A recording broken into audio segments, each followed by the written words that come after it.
Good morning, class 9th. Today we are going to start a chapter matter in our surroundings. सबसे पहले हम बात करते हैं व्हाट इज़ मैटर। जिस तरह आप जानते हैं मैटर क्या होता है। Matter is anything which is mass and occupy space. ये एक कॉमन डेफिनेशन है जो आप लोग अर्लियर क्लासेस से पढ़ते आ रहे हो। सो हम लोग ये जानते हैं मैटर क्या होता है। मैटर वो होता है जो एक ऐसा सब्सटेंस है जिसके पास मास होता है और वो ऑक्यूपाई स्पेस करता है, उसी को मैटर कहते हैं। आप अपनी डेली लाइफ में एवरीथिंग, जो भी चीज़ें आप देखते हो, all the things are matter. सभी चीज़ें क्या हैं? मैटर हैं। देखिए, मैटर, अगर आपसे कोई क्वेश्चन पूछता है कि आर यू अ मैटर, क्या आप मैटर हो, तो उस केस के लिए हम बात करते हैं कि हाँ, matter, we are the matter because we occupy space. हम स्पेस लेते हैं एंड हमारे पास मास होता है, इसलिए we are also a matter.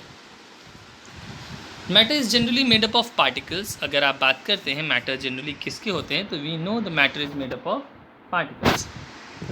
Is it okay? Now there are types of matter. Let us study types of matter. See, matter दो तरह से क्लासीफाई किए जा सकते हैं। First on the basis of physical state and on the basis of chemical contribution. Physical state के respect में अगर हम बात करें कि मैटर फिजिकली उसका नेचर कैसा होता है, हाउ इट लुक्स, उसका शेप, साइज, ये आप बताते हो bye it's physical state. And in chemical state और केमिकल कॉन्स्टिट्यूशन आप बता सकते हो हाउ दे केमिकली रिएक्ट। अगर कोई सब्सटेंस एक दूसरे सब्सटेंस से रिएक्ट करता है तो वो आप उसे केमिकल स्टेट में डाल देते हो। जैसे हम लोग बात करते थे फिजिकल एंड केमिकल चेंज के बारे में। फिजिकल चेंज मतलब when no new substance are form, it is a physical change. For example, when wax changes to candle और कैंडल चेंजेस टू वैक्स। आप मोम को पिघला कर आप फिर से मोमबत्ती बना सकते हो, वेयर इज़ मोमबत्ती को पिघलाकर मोम बनाया जा सकता है। बट कुछ सब्सटेंस ऐसे होते हैं जिसको आप चेंज नहीं कर सकते, चेंज कर सकते हो फिर आपको वापस नहीं मिल सकती। जैसे अगर मैंने कहा कि आपके पास पेपर है और मैंने पेपर को जला दिया और उस पेपर को मैंने कहा आप फिर से उस पेपर को वापस लाओ, तो जो पेपर जल चुका है वो वापस नहीं मिल सकता। दैट मीन्स हम ये कह सकते हैं कि जो पेपर जल गया वो अब आपको नहीं मिलेगा। That is it is a chemical change. उसने रिएक्ट किया एटमॉस्फेयर के साथ, ऑक्सीजन जो प्रेजेंट था, और आपको क्या मिला? ऐश मिला। तो this is a chemical change, that is it is comes under the chemical contribution. Now let us know about the particles characteristics. Particles के कैरेक्टरिस्टिक्स क्या होते हैं? We proceed further. सो हम ये जानते हैं particles are very small. Particles जो होते हैं वो बहुत ही छोटे होते हैं। That is they are very small. They have space between them. उनके बीच में स्पेस होते हैं। आप अगर कोई भी particle low, for example generally मैंने कहा दिस इज़ अ पार्टिकल, तो इनके बीच में स्पेसेस होते हैं। फॉर एग्जांपल अगर आप एक ईंट को लेते हो, ईंट के ऊपर आप पानी डालते रहते हो, तो जब आप ईंट के ऊपर पानी डालोगे तो आप क्या देखोगे कि जो वाटर के मॉलिक्यूल्स हैं वो ईंट में चले जाते हैं, घुसते जाते हैं। ऐसा तो नहीं वाटर कहीं और जाता है। ईंट वो जो आपका स्टोन है, जो ईटा है या पत्थर है, जो वो उस वाटर को इवेपोरेट कर लेता है internal, because due to presence of spores. उसके बीच में स्पोर्स हैं, एम्प्टी स्पेस है, इसी वजह से वो क्या करता है? वाटर को एब्जॉर्ब कर लेता है। तो आप इससे भी कह सकते हो because they have the space. या आप कह सकते हो फोम आप लो, अगर फोम कपड़े वाला फोम जो आता है आप उसको अगर वाटर में डाल दो तो वाटर वो अपने अंदर एग्जिस्ट कर लेगा, क्योंकि बिकॉज उसके स्पोर्स जो हैं वो फिलअप हो जाएंगे। सो इससे हम ये कह सकते हैं matter has spaces between them. Now matter also continuously moves. आप ये जानते हो मैटर्स जो होते हैं वो कंटिन्यूस मूव करते रहते हैं और वो एक दूसरे को अट्रैक्ट करते रहेंगे। They continuously move and attract each other. Okay, now let us come to the next topic called diffusion. What is diffusion? Diffusion का मतलब होता है अगर आप दो अलग अलग particles, different types of particles, अगर आप उनको मिक्स करते हो एक साथ, उनको हम लोग क्या बोलते हैं? diffusion. Here the definition is written: intermixing of particles of two different types of matter on their own is called diffusion. अगर दो डिफरेंट पार्टिकल्स हैं, अगर वो आपस में मिक्स होते हैं तो उन्हें हम लोग क्या बोलते हैं? डिफ्यूजन बोलते हैं. दूसरा, ये डिफ्यूजन आपका टेम्परेचर डिपेंडेंट होता है. ठीक है, यानी आप अगर टेम्परेचर दोगे तो रेट ऑफ डिफ्यूजन क्या होगा? बढ़ जाएगा. जितना आप ज़्यादा टेम्परेचर देते हो तो मॉलिक्यूल्स उतने ही क्या होते हैं? क्लोजली पैक्ड होने लगते हैं. फॉर एग्जांपल अगर हम बात करते हैं आपसे कि गैसेस के रिस्पेक्ट में ये डिफरेंट हो जाता है, बिकॉज अगर गैसेस को आप टेम्परेचर देते हो तो वो और फ्री हो जाते हैं मूव करने के लिए. वी विल डिस्कस फर्दर, हम लोग आगे इसके बारे में बात करेंगे. सॉलिड, लिक्विड्स और गैसेस जब पढ़ेंगे वो भी पार्ट ऑफ मैटर हैं, उनके बारे में हम लोग डिस्कस करेंगे. तो वहाँ हम बताएंगे आपको कि कैसे ये आपके अलग हो जाते हैं. तो डिफ्यूजन का यहाँ मतलब है अगर दो डिफरेंट पार्टिकल्स हैं, अगर आप उनको मिक्स करते हो तो वो क्या बनाते हैं? वो डिफ्यूजन होते हैं. अगर उनको टेम्परेचर मिलता है, अगर आप उनको टेम्परेचर देते हो तो वो क्या होता है? उनका रेट ऑफ डिफ्यूजन हमेशा इंक्रीज़ करता है. Is it okay? Now some examples we have discussed over here. हम लोग कुछ एग्जाम्पल्स की बात करेंगे. आइए देखते हैं examples of diffusion. Diffusion with the presence of gas. आप गैस के प्रेजेंस में देख सकते हो. The aroma of food being cooked in the kitchen reaches us even from the considerable distance due to diffusion. मतलब यहाँ पे ये है कि एरोमा का मतलब है यहाँ पे जो फूड जो बनता है उसकी जो महक होती है ना, उसको एयर में अगर वो मिक्स होती है तो आप अगर कितने भी डिस्टेंस पे अगर हो, आप अगर मान लो अपने घर में नीचे आपके किचन में खाना बन रहा है और आप अपने छत पे बैठे हो तो आपको ईजिली पता चल जाता है कि नीचे क्या बन रहा है. आप एज्यूम कर ले, आप उसके बीच उसके लिए आप बता सकते हो कि क्या पक रहा है. बिकॉज जो एयर में जो गैसेस प्रेजेंट हैं उसके जो महक है या जो स्मेल है उसकी, जो भी फूड पक रहा है वो एयर के साथ मिक्सअप हो जाता है और वो आपके तक पहुंच जाता है. तो this is the part of diffusion in gases. Because जो गैसेस, वो जो फूड का जो गैस है और जो एटमॉस्फेयर का गैस है वो दोनों मिक्स हो रहे हैं. ठीक. Similarly fragrance of burning incense sticks. अगर आप अगरबत्ती जलाते हो घर में या धूप जलाते हो तो तब भी आप बता सकते हो कि ये किस चीज़ की महक है, लेवेंडर की है या लिली की है या रोज़ की है. तो आप इजीली आइडेंटिफाई कर लेते हो बिकॉज जो गैस निकल रही है आपकी जो भी इंसेंस स्टिक से या आपके धूप बत्ती से, तो वो क्या होता है? वो हमारा एयर में मिक्स हो जाता है. Similarly the fragrance of perfume spread in the air, क्योंकि पार्टिकल्स में ईजिली एयर के पार्टिकल्स में वो डिफ्यूज़ हो जाता है और आपके नेक्स्ट टू द पर्सन अगर वो बैठा है तो आप ईजिली उसको क्या कर सकते हो? उसको महसूस कर सकते हो कि कैसी महक है, क्या है, आप आइडेंटिफाई कर लेते हो. Okay. Now examples of diffusion in liquids. Liquids में डिफ्यूजन का एग्जाम्पल हम लोग देखते हैं, how it is possible. So let's see. Liquids में अगर आप कोई भी सब्सटेंस मिक्स करते हो, let us know colour of potassium permanganate is acquired by water on its own due to the diffusion of potassium permanganate particles in water. सबसे पहले आप पोटेशियम परमैंगनेट का नाम पहली बार सुन रहे हो. सो पोटेशियम परमैंगनेट एक सब्सटेंस है, इसको हम लोग KMnO4 बोलते हैं. पोटेशियम परमैंगनेट होता है ये. तो ये आपका वायलेट कलर का होता है. तो जब आप इसको पानी में मिलाते हो तो it is a form of solid, यानी पाउडर्स के फॉर्म में होता है. स्मॉल ग्रैनुल्स, बहुत छोटे छोटे ग्रैनुल्स होते हैं. तो जब आप पानी में इसको मिलाओगे तो ये क्या होगा? ये ऑटोमेटिक उसको मिक्स करने लगता है. आपको ऐसा नहीं कि आपको स्टर्लिन लेके आपको उसको मिक्स करना पड़ेगा, या कोई आप स्पैटुला हम लोग केमिस्ट्री के सेंस में किसी भी चम्मच को बोलते हैं. स्मॉल स्पून टाइप या ग्लास रॉड आप इस्तेमाल करते हो. ग्लास रॉड एक ग्लास का होता है, कांच की रॉड होती है, उससे हम लोग इन चीज़ों को मिक्स करते हैं. ठीक है. जैसे ही आप मिक्स करोगे तो ये आसानी से मिक्स हो जाएगा. अगर आप नहीं भी मिक्स करते हो then also it get mix on its own, वो खुद से मिक्स होने लगता है. ठीक है. This is the example of diffusion in liquids. Similarly spreading of ink in water. अगर आप इंक के ड्रॉप को पानी में मिलाते हो, ये क्या this example can you see in your home also. आप अपने घर में ईजिली देख सकते हो. अगर आप इंक लेते हो और इंक को वाटर में आपने 1 या 2 ड्रॉप्स डाल दिया तो आप क्या देखते हो? वो ईजिली डिफ्यूज़ हो जाता है पूरी तरह से उस इंक में.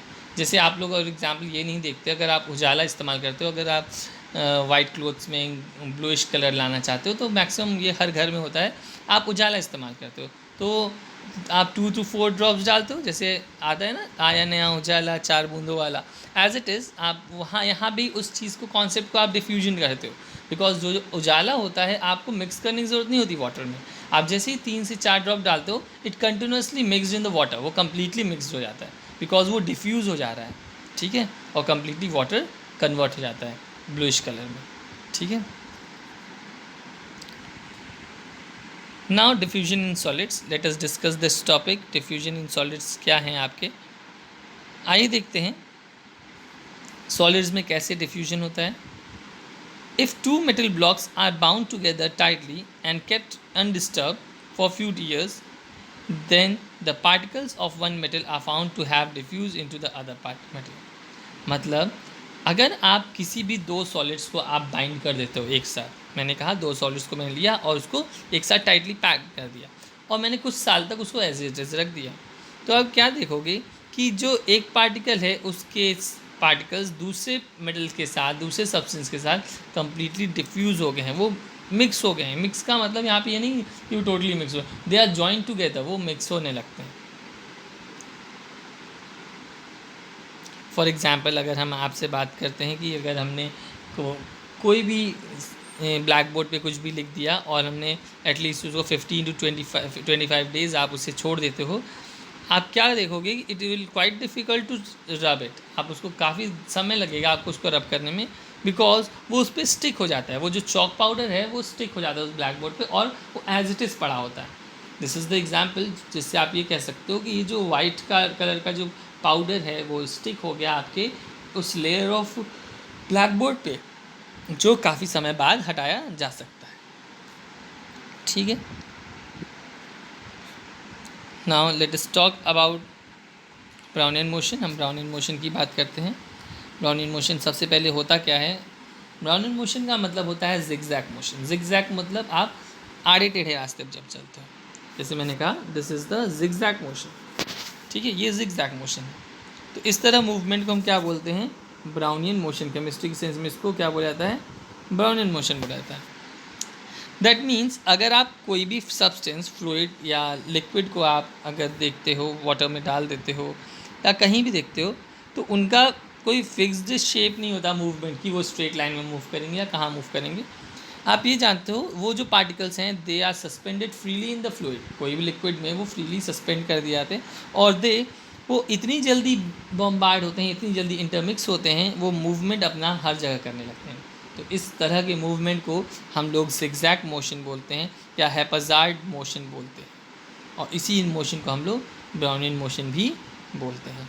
सी there the diagram is given, आपको ये डायग्राम बनाया गया है कि ब्राउनियन मोशन पार्टिकल्स कैसे होते हैं, और इस यहाँ पे लिखा है this haphazard motion on the particles is known as Brownian motion. Is it okay?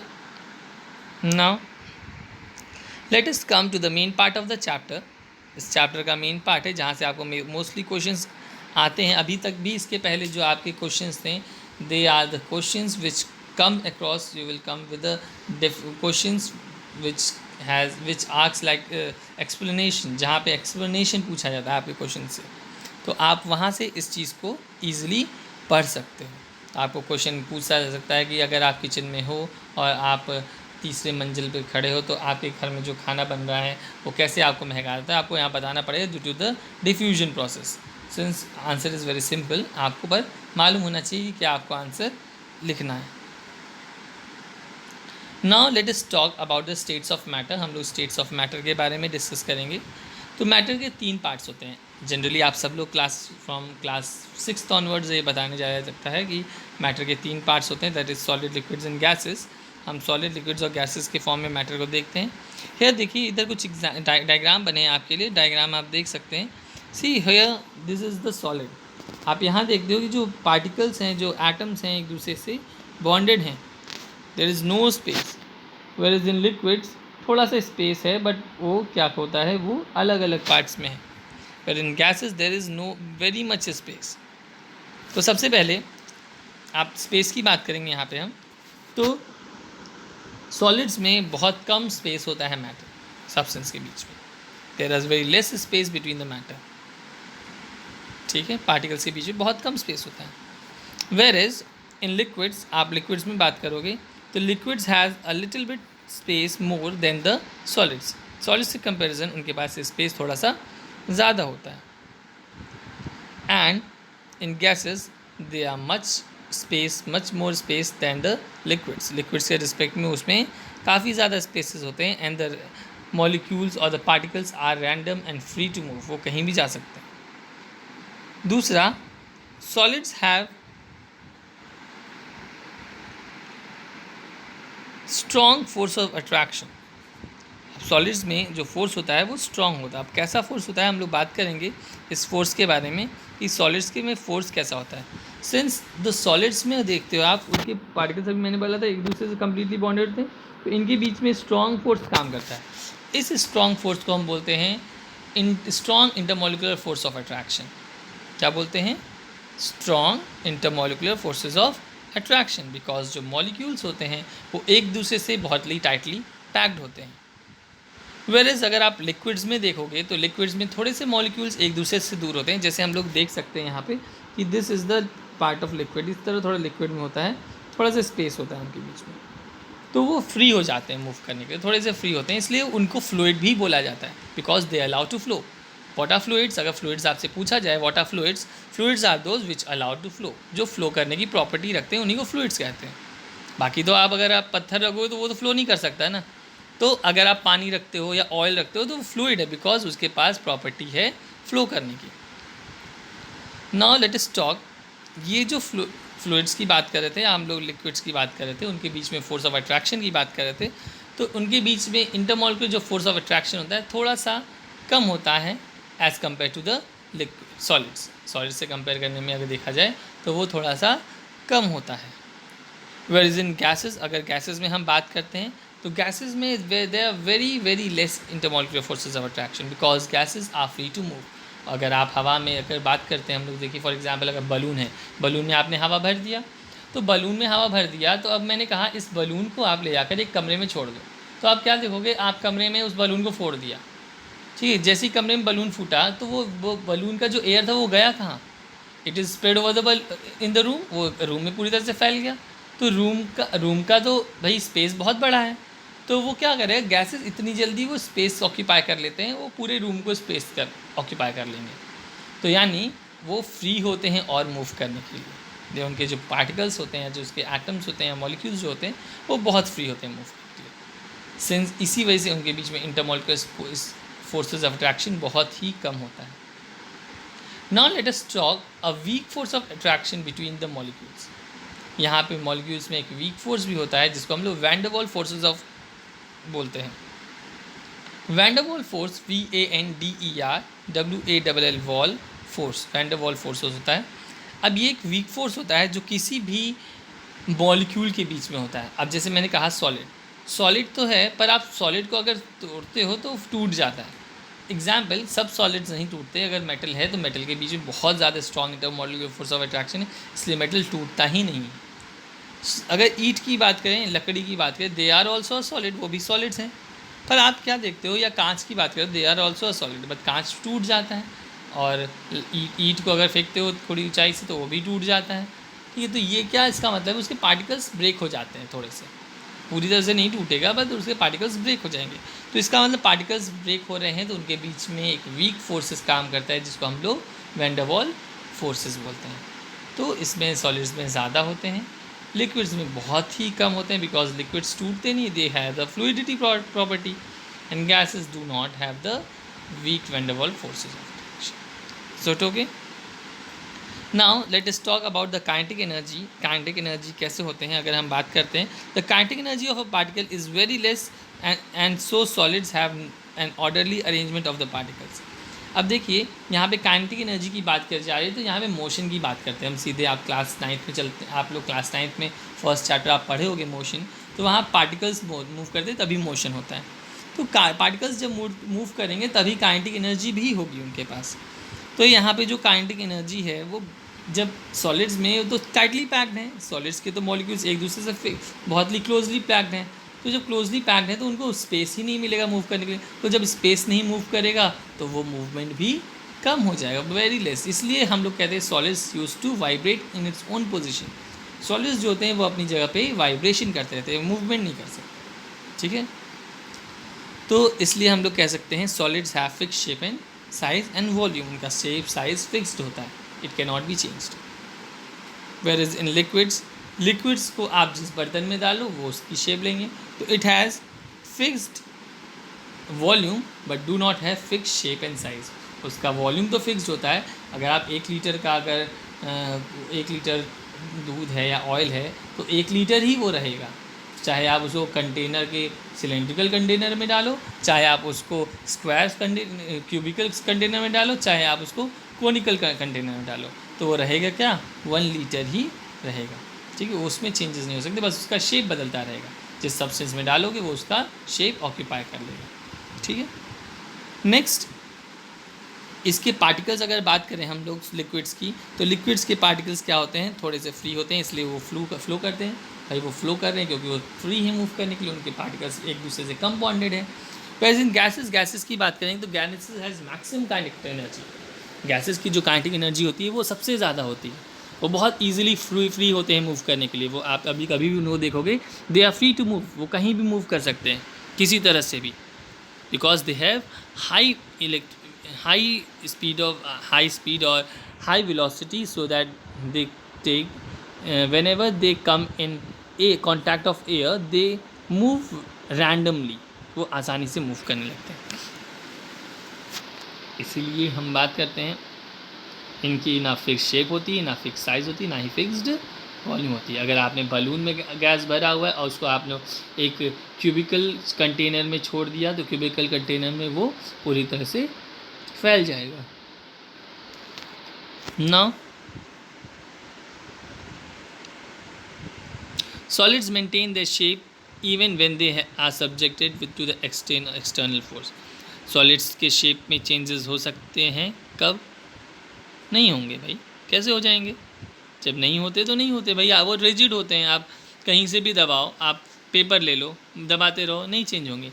But solids तब चेंज हो सकते हैं जब, जैसे मैंने कहा, कोई फोम लिया, फोम ले लिया, फोम तो दबा रहे हो, अब एयर था वो, पर जैसे ही लूज़ करो वो फिर एज इट इज़ दिखेगा, तो वो भी शेप अपना नहीं बदल सकता, because they are rigid. Liquids do not have fix shape, liquids का कोई फिक्स शेप नहीं होता, आप जिस कंटेनर में डालोगे एज इट इज़ उसका वो शेप लेंगे। जैसे मैंने अभी तुरंत मैंने बताया आपको इस चीज़ के बारे में।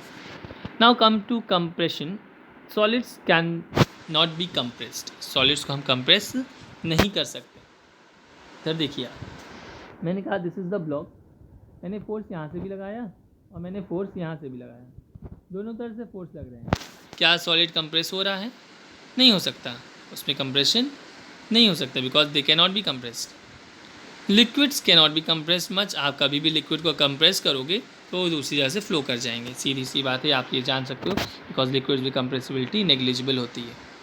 गैसेस कैन कंप्रेस भी ईजिली, ये याद रखिएगा, this is the most important point, gases के अंदर कंप्रेसिंग पावर बहुत ज़्यादा होती है।